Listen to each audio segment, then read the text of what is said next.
दोस्तों, हम हर दिन बड़ी मेहनत से आपके लिए एक दिल दहला देने वाली हॉरर स्टोरी बनाते हैं।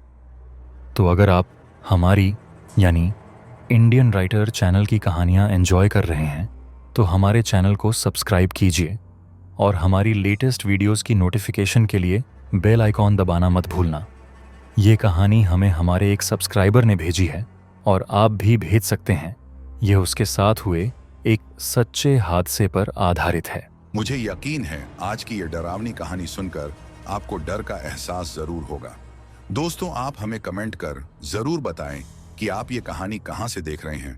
तो चलिए दोस्तों, समय बर्बाद ना करते हुए कहानी शुरू करते हैं। दोस्तों, आज की हमारी कहानी राजस्थान के बीकानेर शहर के रहने वाले एक लड़के की है जिसका नाम मोहित है। तो चलिए अब यह कहानी मोहित के पॉइंट ऑफ व्यू से सुनते हैं। दोस्तों, मेरा नाम मोहित है और मैं राजस्थान के बीकानेर शहर का रहने वाला हूं।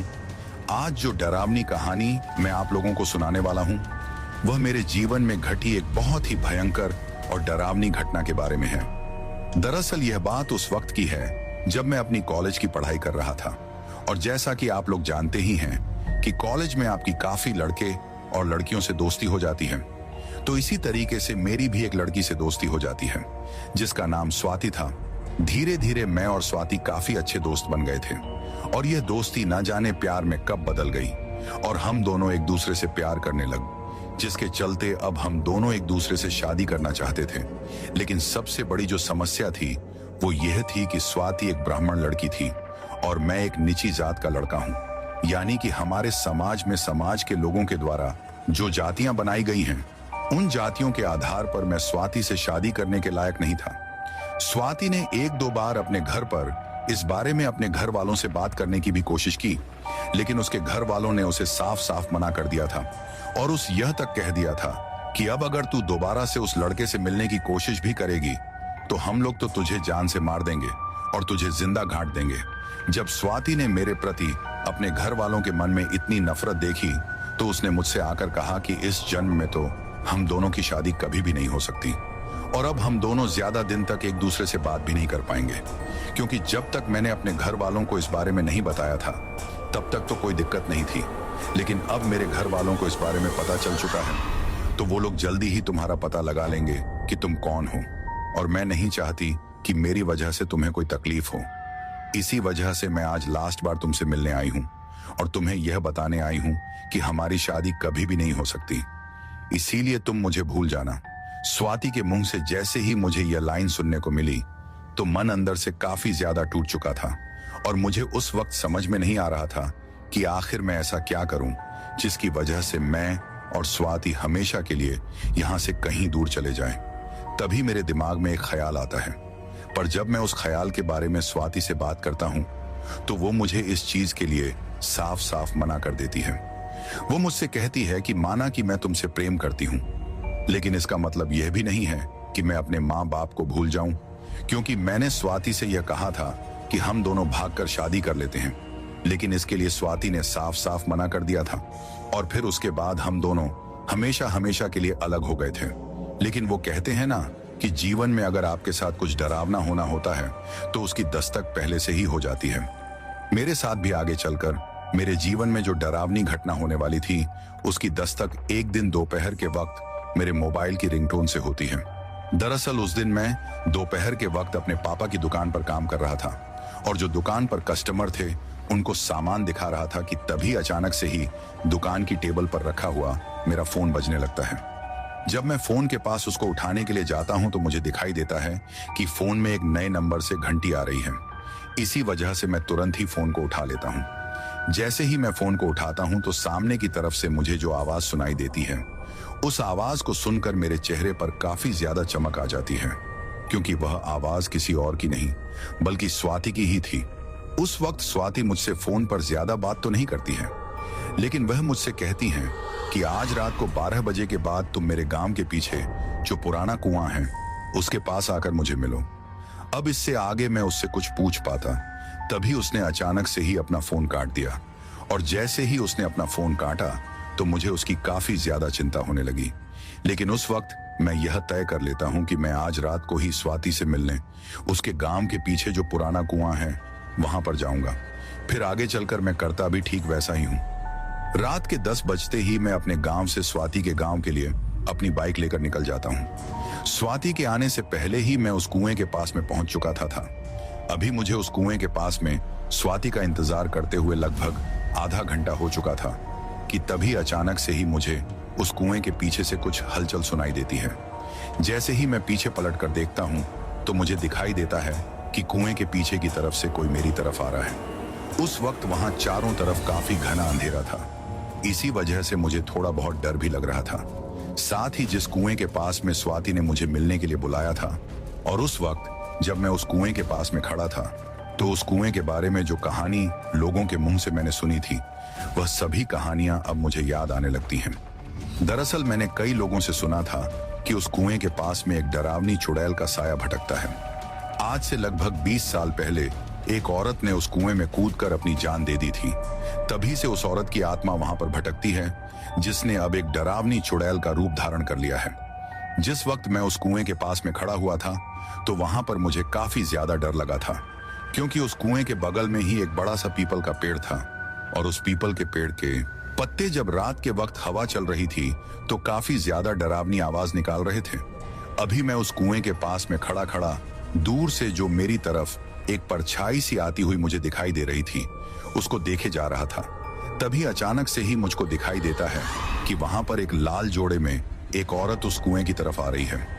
शुरू में तो मुझे लगा कि शायद वह स्वाति है। इसी वजह से मैं बड़ी बेसब्री से उसका इंतजार करने लगता हूं।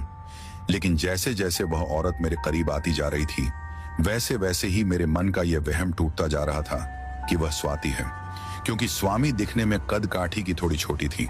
लेकिन जो औरत उस वक्त मेरी तरफ उस कुएं के पास में आ रही थी वह तो दिखने में काफी ज्यादा लंबी चौड़ी और हट्टी कट्टी थी। उसको देखते ही मुझे यह समझ में आ गया था कि यह स्वाति नहीं है। अब मेरे दिमाग में भी विचार आने लगे थे कि अगर यह स्वाति नहीं है तो फिर कौन है, और कोई औरत रात के लगभग 11:30 के वक्त इस कुएं के पास में क्या कर रही होगी। अब मैं बार बार मेरे मन में यही सोच रहा था। अभी मैं यह सोच ही रहा था कि तब तक वह औरत मेरे पास में उस कुएं के पास आकर खड़ी हो जाती है और मुझको अपनी पीठ दिखाकर उस कुएं के ऊपर चारों तरफ जो दीवार बनी हुई थी उसके ऊपर आकर बैठ जाती है। अब तक मैंने उसका चेहरा नहीं देखा था। जैसे ही वह मेरे सामने उस कुएं की दीवार के ऊपर आकर बैठती है तो मैं उससे यह पूछने की कोशिश कर ही रहा था कि आप कौन हैं और इतनी रात को यहाँ पर क्या कर रही हैं। लेकिन इससे पहले कि मैं उससे कुछ पूछ पाता मुझे ही मेरे कानों में उसकी आवाज सुनाई देती है। वह मुझे सबसे पहले कहती है कि इतनी रात को यहाँ पर अकेले क्या कर रहे हो। तुमने इस कुएं के बारे में सुना नहीं कि यहाँ पर एक औरत की आत्मा भटकती है। जैसे ही उसने मुझे यह बात बोली तो मैं उससे पूछना चाह रहा था कि मैं तो एक लड़ हूं, लेकिन आप तो एक औरत होते हुए भी इतनी रात को यहाँ पर घूम रही हैं, तो क्या आपको डर नहीं लग रहा। लेकिन इससे पहले मैं उसे यह पूछ पाता वह मुझे फिर से बोलती है कि रात के वक्त अकेले इस कुएं के पास में रुकना बिल्कुल भी ठीक नहीं है। उस चुड़ैल को किसी के ऊपर भी दया नहीं आती है और पिछले काफी दिनों से वह चुड़ैल खून की प्यासी है, क्योंकि उसको अपना शिकार नहीं मिला है। तो हो सकता है तुम उसका शिकार बनने वाले हो, क्योंकि कई दिनों के बाद कोई इस कुएं के पास में रात के इस वक्त, दिन के वक्त तो वह चुड़ैल अपना शिकार कर नहीं सकती। वह रात को ही अपना शिकार करने के लिए निकलती है। लेकिन पिछले कई दिनों से उसको अपना शिकार हाथ नहीं लग रहा था। लेकिन आज लगता है कि उस चुड़ैल की मुराद पूरी हो गई है। वैसे भी जीते जी तो उसकी कोई भी इच्छा पूरी हो नहीं पाई थी। अब मरने के बाद ही वह अपनी इच्छाओं को पूरा कर सकती है। जब उसने मुझे यह सारी बातें बोली तो मैंने उससे पूछा कि आपको उस चुड़ैल के बारे में इतना सब कुछ कैसे पता है। तो उससे कहती हैं कि इन सब के बारे में अभी तुम्हें थोड़ी ही देर में पता चल जाएगा, लेकिन पहले तुम यह बताओ कि तुम इतनी रात को यहाँ पर क्या कर रहे हो। तो उसके ऐसा पूछने पर मैं उससे कहता हूँ कि मैं यहाँ पर किसी का इंतजार कर रहा हूँ। जैसे ही मैंने उससे यह कहा कि मैं यहाँ पर किसी का इंतजार कर रहा हूँ तो वह बड़ी ही व्याकुल आवाज में मुझसे कहती है कि इंतजार किसका इंतजार, मुझे इंतजार करने वाले लोग बहुत ज्यादा पसंद हैं, क्योंकि मैंने भी मेरे जीवन में किसी का बहुत ज्यादा इंतजार किया था। लेकिन मेरे इतना ज्यादा इंतजार करने के बावजूद भी वो इंसान मेरे पास लौट कर नहीं आया। इसी वजह से मुझे मेरे जीवन में एक ऐसा कदम उठाना पड़ा जिसकी वजह से आज मैं रात के वक्त ऐसी सुनसान जगह पर घूमने के लिए मजबूर हो रही हूँ। जब उसने मुझे यह बात बोली तो मुझे उसकी बात जरा भी समझ में नहीं आई कि वैसा क्यों कह रही हैं। लेकिन इससे पहले कि मैं उससे कुछ पूछ पाता, वो फिर से मुझसे कहती हैं कि तुम्हें इंतजार ही करना था, तो तुम किसी और जगह पर भी तो कर सकते थे, यहाँ अपनी मौत के मुंह में क्यों आए हो। अब उसने मुझे यह बोला ही था कि तभी अचानक से मुझे उसके ऊपर काफी ज्यादा गुस्सा आ जाता है और मैं उससे कहता हूं कि आपको इन सब बातों से इतना ज्यादा मतलब क्या है, आप अपना काम करिए।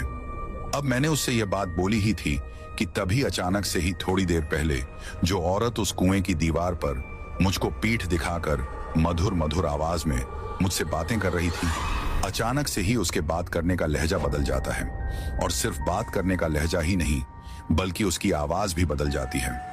अभी मैंने उसे इतना बोला ही था कि तभी अचानक से हैं वह गुर्रा हुए एक अजीब सी औरत और मर्द की मिली हुई आवाज में मुझसे कहती हैं कि तुम मुझे यह पूछ रहे हो कि मुझे इन सब बातों से इतना मतलब क्यों है, और मैं तुमसे यह क्यों पूछ रही हूं कि तुम यहाँ पर क्या कर रहे हो।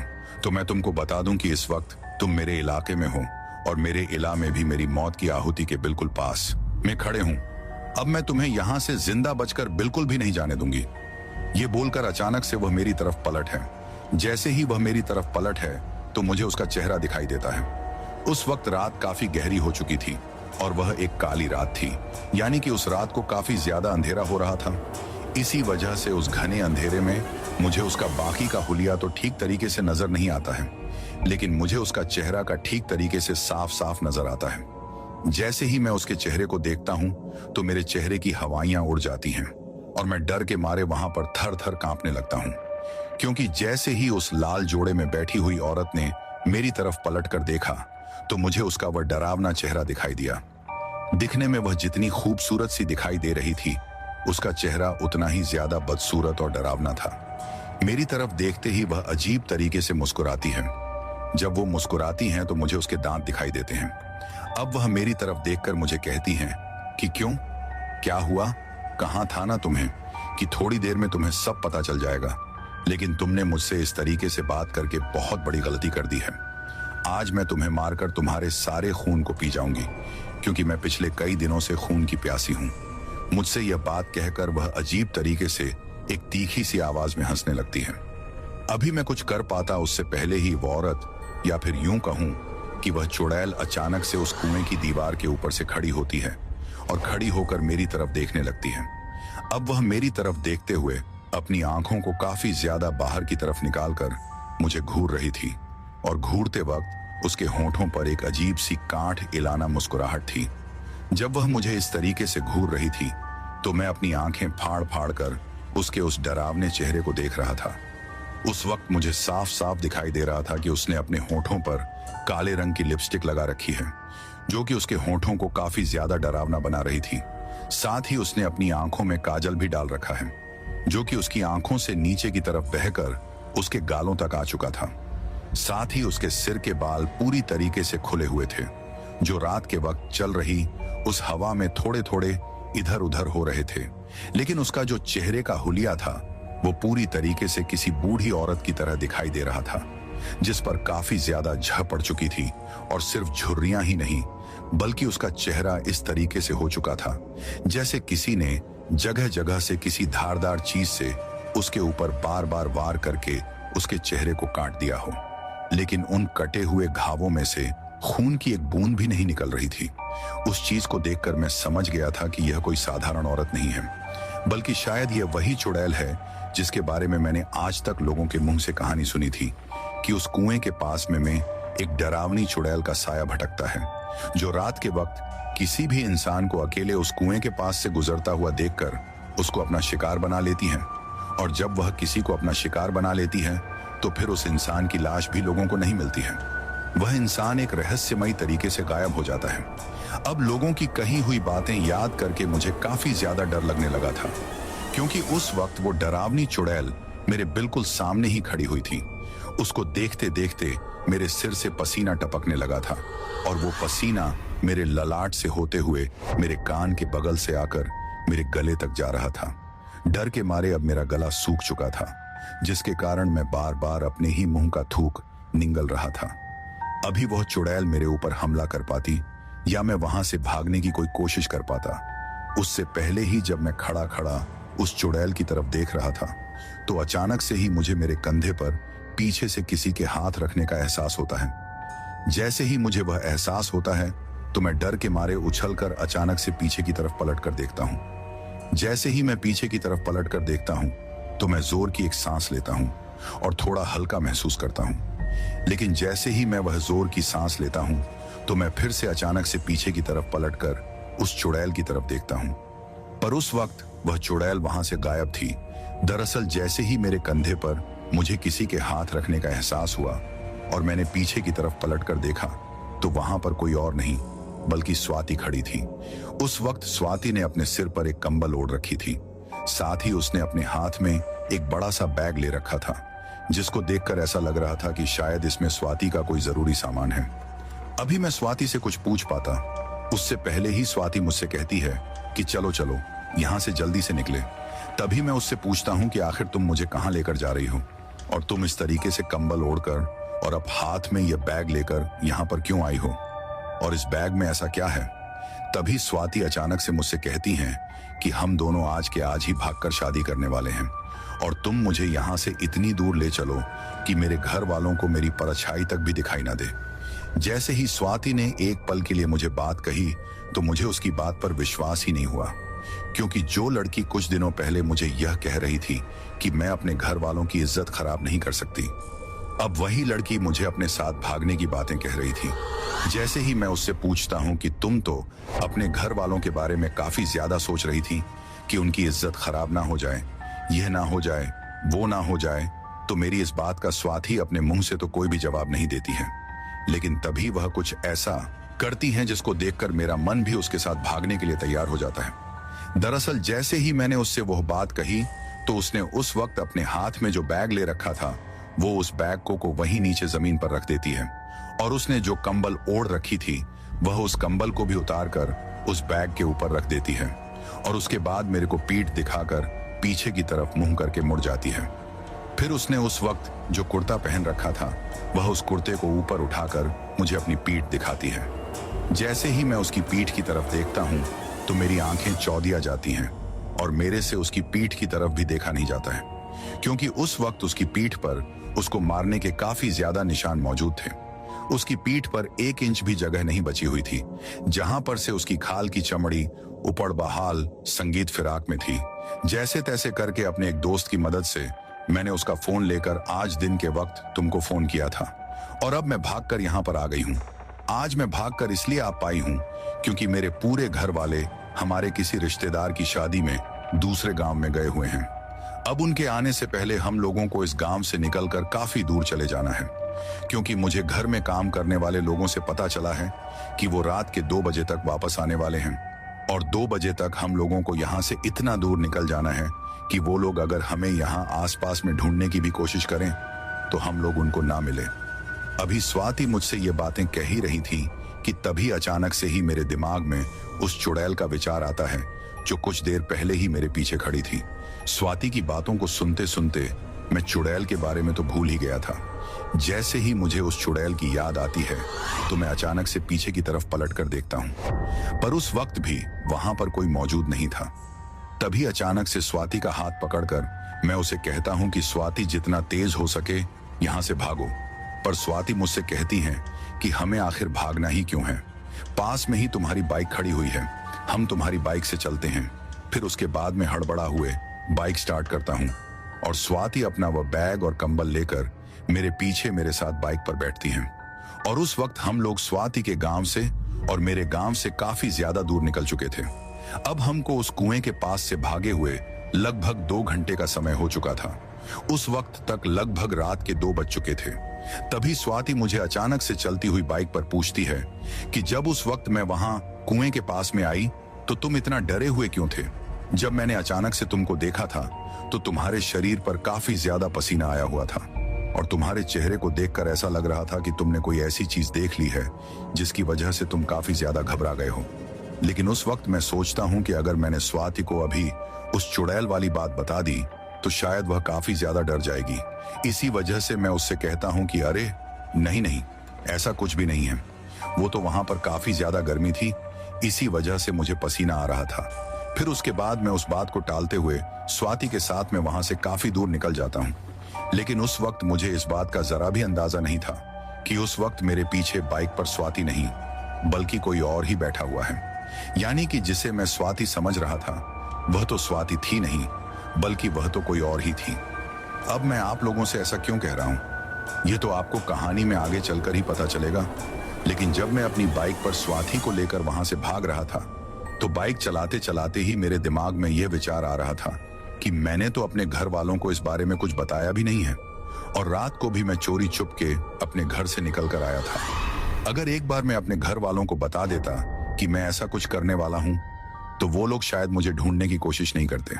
मुझे पता है कि इस तरीके से अचानक से रात के वक्त घर से ही गायब हो जाने के बाद घर वाले मुझे काफी ज्यादा ढूंढने की कोशिश करेंगे और जब थोड़ी देर में मैं उन्हें नहीं मिलूंगा तो वो पुलिस स्टेशन भी जाएंगे।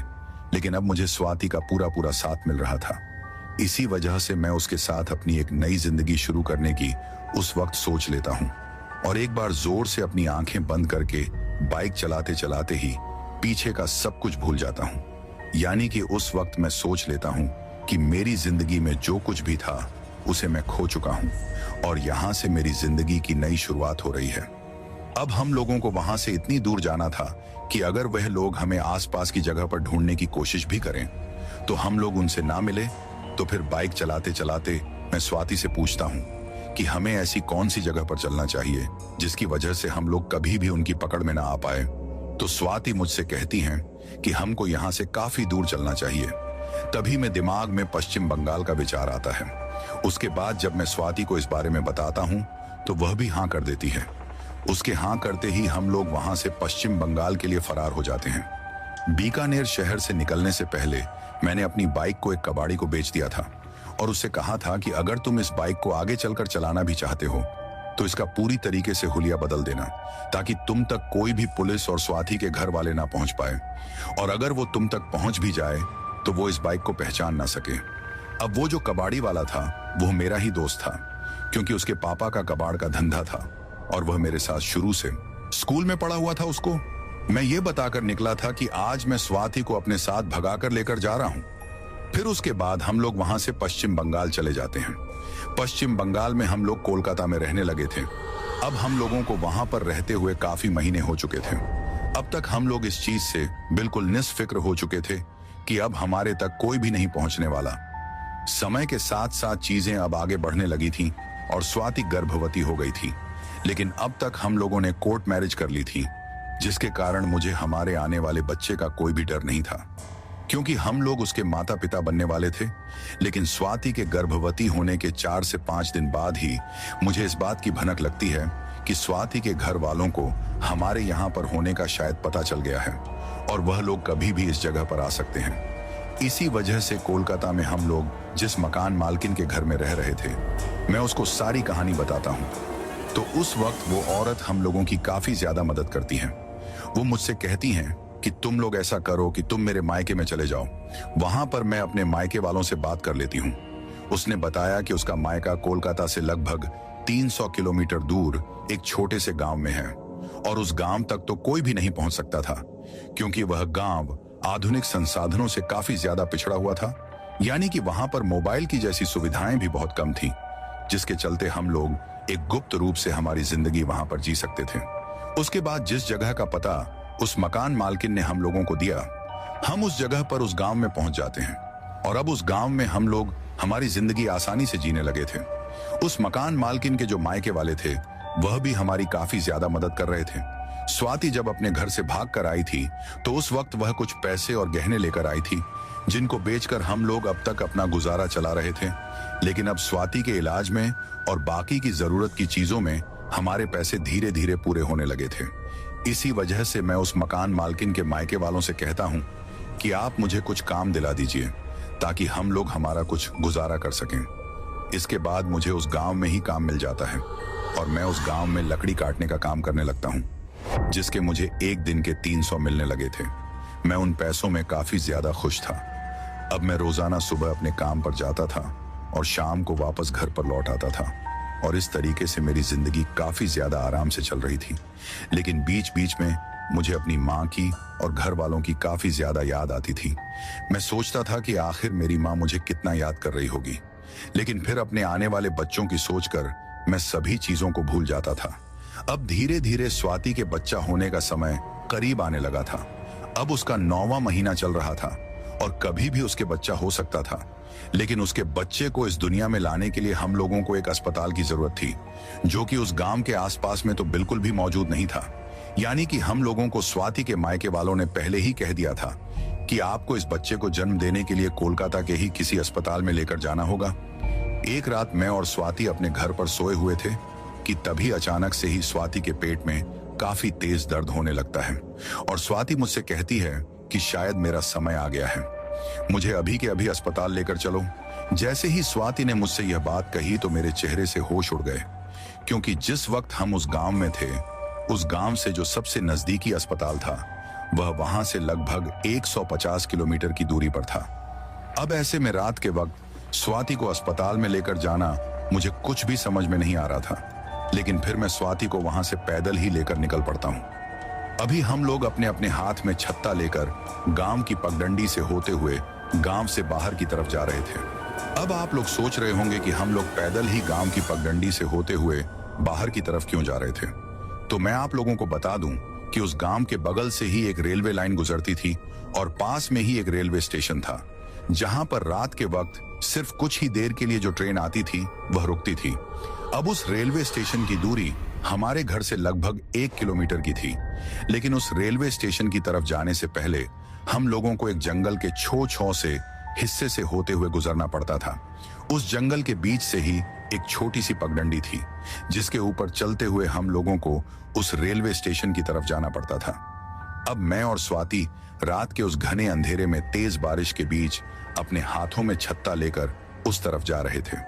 अभी स्वाति आधी दूर ही चली थी कि तभी अचानक से ही वह मुझसे कहती है कि अब मुझसे और ज्यादा चला नहीं जाएगा, जिसके बाद किसी तरह से कोशिश करके मैं स्वा को अपनी गोद में उठा लेता हूँ।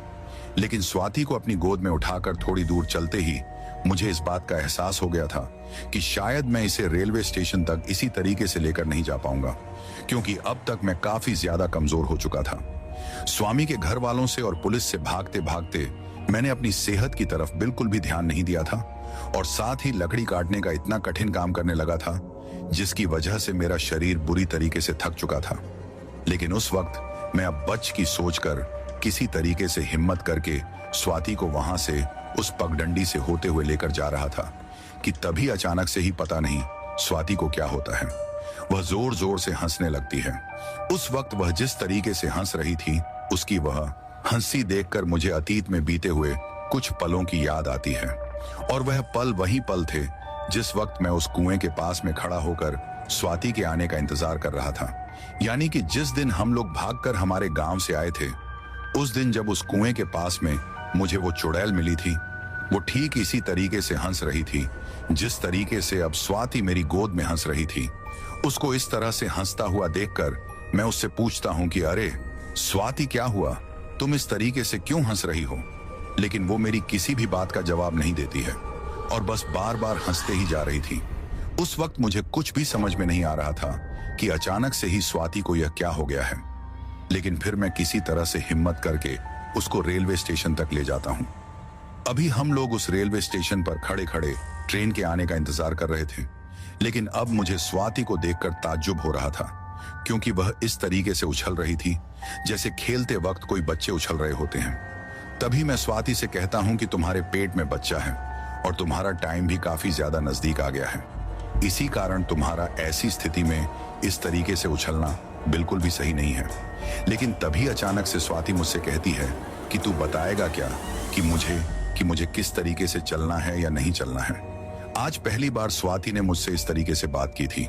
उस वक्त उसको देखकर ऐसा लग ही नहीं रहा था कि यह स्वाति ही है। मुझको तो ऐसा लग रहा था कि जैसे इसके अंदर कोई और ही आ गया है। लेकिन फिर थोड़ी ही देर में ट्रेन आ जाती है, जिसके बाद मैं और स्वाति फिर ट्रेन में चढ़ जाते हैं। अभी आगे आगे स्वाति ट्रेन में चढ़ती है और उसके पीछे पीछे मैं चढ़ जाता हूँ। अभी मैं ट्रेन में चढ़ ही रहा था कि तभी मुझे उस रेलवे स्टेशन के पीछे की तरफ से एक ऐसी आवाज सुनाई देती है कि अरे रुको रुको, मुझे भी तो ले चलो, तुम दोनों अकेले ही कहाँ जा रहे हो, आखिर इतने दिनों से तुम्हारे साथ हूँ। तो क्या तुम अब मुझे अकेला छोड़कर जाओगे? जैसे ही मुझे वह आवाज सुनाई दी तो मैं उस चलती हुई ट्रेन में ही पीछे की तरफ मुड़कर उस रेलवे स्टेशन पर देखता हूँ।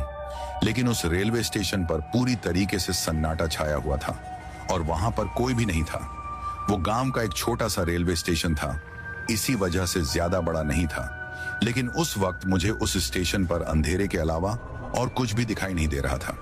अभी ट्रेन चलती जा रही थी और अभी भी मैं ट्रेन में खड़ा खड़ा उस रेलवे स्टेशन की तरफ देख ही रहा था कि तभी अचानक से ही मुझे उस स्टेशन पर कुछ ऐसा दिखाई देता है जिसको देखते ही मेरे होश उड़ जाते हैं। दरअसल उस रेलवे स्टेशन के पीछे की दीवार की तरफ से एक औरत चलकर उस रेलवे स्टेशन के पास में आती है। जैसे ही वह वहां पर आती है तो मुझे वह साफ साफ दिखाई देती है।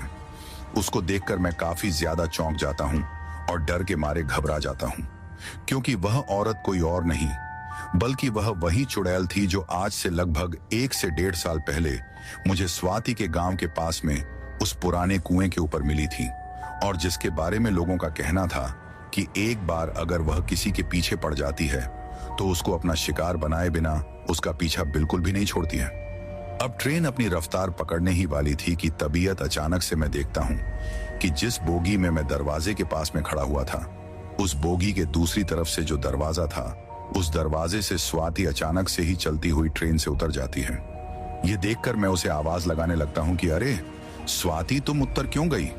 लेकिन उस वक्त मुझे ताज्जुब इस बात का हो रहा था कि कोई भी औरत गर्भवती है और हालत में है कि उसके कभी भी बच्चा हो सकता है, वो अचानक से चलती हुई ट्रेन से कैसे उतर सकती है?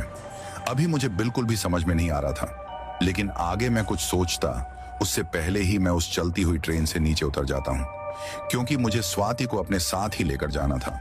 लेकिन जैसे ही मैं ट्रेन से नीचे उतरा और स्वाति के पास में गया, तब तक ट्रेन ने अपनी रफ्तार पकड़ ली। लेकिन तभी स्वाति मेरा हाथ पकड़कर मुझसे कहती है कि अरे भागो भागो, ट्रेन निकल गई। उस वक्त वो मेरे से भी तेज रफ्तार में ट्रेन की तरफ दौड़ने लगती है। उस वक्त उसको इस तरीके से दौड़ता हुआ देखकर मुझे अपनी आंखों के ऊपर विश्वास नहीं हो रहा था कि अभी कुछ देर पहले जो औरत ठीक तरीके से चल भी नहीं पा रही थी, वह अब अपने पेट में पल रहे बच्चों को लेकर इतनी तेज दौड़ रही है कि चलती हुई ट्रेन में वह अचानक से ही उसको पकड़कर छड़ जाती है। फिर मैं भी उसके पीछे पीछे दौड़ता हुआ ट्रेन को पकड़ लेता हूँ। अभी हम दोनों ट्रेन की बोगी में दरवाजे के पास खड़े हुए थे और स्वाति बहुत तेज तेज सांस ले रही थी। तभी मैं उससे पूछता हूँ कि अभी थोड़ी देर पहले ले तो तुम ठीक तरीके से चल भी नहीं पा रही थी और अब तुम इतना तेज दौड़ रही हो, तुम्हारा ऐसी स्थिति में इतनी तेज दौड़ना ठीक नहीं है। तभी वह मेरी तरफ देखकर फिर से हंसने लगती है और अंदर बोगी में जाकर एक सीट पर बैठ जाती है। उसके पीछे पीछे जाकर मैं भी उसके सामने बैठ जाता हूँ। लेकिन वहां पर बैठते ही मैं थोड़ी देर में एक चीज नोटिस करता हूँ कि थोड़ी देर पहले जिस बोगी में हम लोग मौजूद थे, उस बोगी में तो हमारे अलावा भी कुछ सवारियां मौजूद थीं, लेकिन यह बोगी पूरी तरीके से खाली पड़ी हुई थी। उस बोगी में मेरे और स्वाति के अलावा कोई भी नहीं था। लेकिन शायद इस वक्त में यह बात सोचकर बहुत बड़ी गलती कर रहा था, क्योंकि उस वक्त मेरे और स्वाति के अलावा भी उस बोगी में तीसरा इंसान, या फिर ऐसा कहूं कि कोई तीसरा काला साया मौजूद था जो उस वक्त हम लोगों को दिखाई नहीं दे रहा था। अभी मैं स्वाति के सामने उस सीट पर बैठा ही था कि तभी अचानक से ही मुझे उस बोगी के दरवाजे पर वही चुड़ैल खड़ी हुई दिखाई देती है जो मुझे उस कुएं के पास में मिली थी और कुछ देर पहले जो मुझे उस रेलवे स्टेशन पर भी खड़ी हुई दिखाई दी थी। उसको देखते ही मैं डर के मारे कांपने लगता हूँ। मुझको इस तरीके से डरता हुआ देखकर स्वाति मेरी तरफ देख अजीब तरीके से मुस्कुराते हुए मुझसे कहती हैं कि क्या हुआ, तुम इस तरीके से क्यों डर रहे हो स्वाति का? वह पूछने का तरीका मुझे कुछ अलग लग रहा था, जैसे कि वह मेरा उपहास उड़ा रही हो, जैसे कि शायद उस चुड़ैल के बारे में उसे पहले से ही पता हो। अब मेरे से यह बात पूछते पूछते अचानक से ही स्वाति जोर जोर से हंसने लगती है।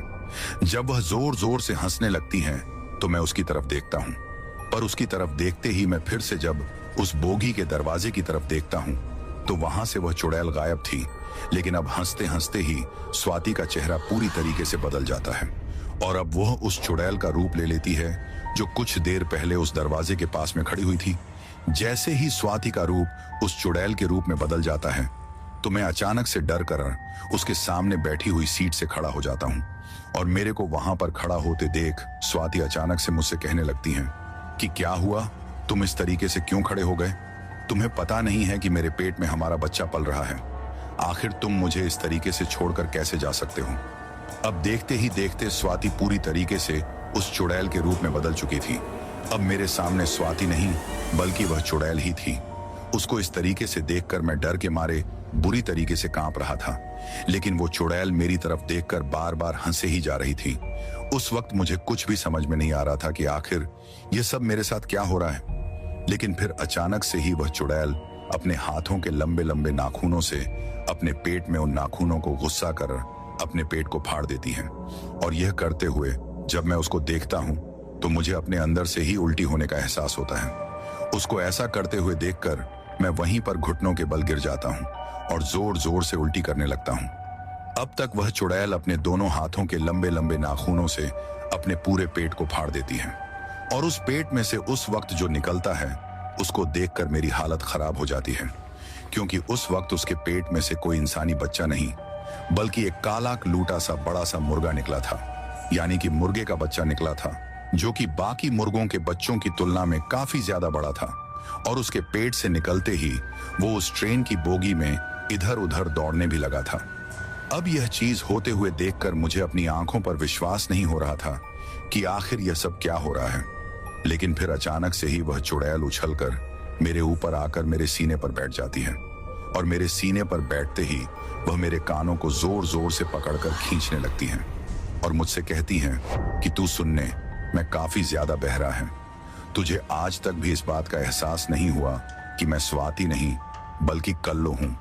तू कहता है कि तू स्वाति से बहुत ही ज्यादा प्रेम करता है, लेकिन तुझे तो यह भी समझ में नहीं आया कि तेरे साथ स्वाति नहीं बल्कि कल्लो रह रही थी, यानी कि मैं रह रही थी। जैसे ही मैंने उसके मुंह से यह बात सुनी तो मेरे होश उड़ गए और मैं सोचने लगा कि यानी कि आज तक मेरे साथ यह चुड़ैल ही स्वाति का रूप लेकर रह रही थी। वह चुड़ैल मुझसे कहती है कि स्वाति तो आज से कई महीने पहले ही मर चुकी है। जिस वक्त तुम उसके साथ उस कुएं के पास से भागकर बाइक की तरफ जा रहे थे तो तुम्हारे पीछे जब स्वाति भी दौड़कर बाइक के पास में जा रही थी तभी मैंने उसको वहां पर पकड़कर मार दिया था। और उसी वक्त उसका रूप लेकर मैं तुम्हारे साथ तुम्हारे पीछे बाइक पर बैठकर तुम्हारे साथ आ गई थी। उसकी लाश को तो मैंने इस तरीके से ठिकाने लगाया है कि जिस किसी ने भी उसकी लाश को देखा था वह उस लाश को देखने के बाद में फिर से कभी भी उस कुएं ही तरफ आने की हिम्मत भी नहीं करेगा, क्योंकि वो कुआं ही मेरा घर है। उस कुएं के अंदर गिरने के बाद ही मुझे एक नई शक्ति और नई पहचान मिली थी, जिससे कि आज मैं कुछ भी कर सकती हूँ। इसके बाद वह चुड़ैल मुझसे कहती हैं कि अब मैं तुम्हारा भी वही हाल करूंगी जो कि मैंने तुम्हारी प्रेमिका स्वाति का किया था। अब वो चुड़ैल अपने लंबे लंबे नाखून वाले हाथों के दोनों अंगूठे को मेरी आंखों के अंदर घुसाने लगी थी और मुझसे कह रही थी कि आज मैं तेरी आंखों को बाहर निकाल लूंगी। जब वह अपने नुकीले नाखूनों को मेरी आंखों पर दबा रही थी तो मैं अपने दोनों हाथों से पूरी ताकत लगाकर उसके हाथों को मेरे ऊपर से हटाने की कोशिश कर रहा था।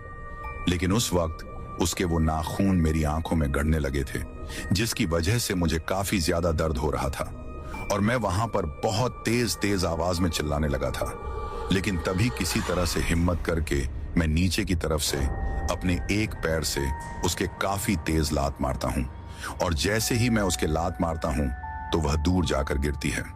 उसके बाद मैं वहां से तेजी से उठकर कुछ भी सोचे समझे बिना उस चल हुई ट्रेन से ही नीचे कूद जाता हूं। जैसे ही मैं उस ट्रेन से नीचे कूदता हूं तो मेरा सिर किसी लोहे वाली चीज से टकराता है और उसके बाद मैं बेहोश हो जाता हूं। उसके आगे का मुझे कुछ भी याद नहीं रहता है। जब मेरी आंखें खुली थीं तो उस वक्त मैं एक अस्पताल में था और उस वक्त मेरे सिर पर एक बहुत लंबी चौड़ी पट्टी बंधी हुई थी।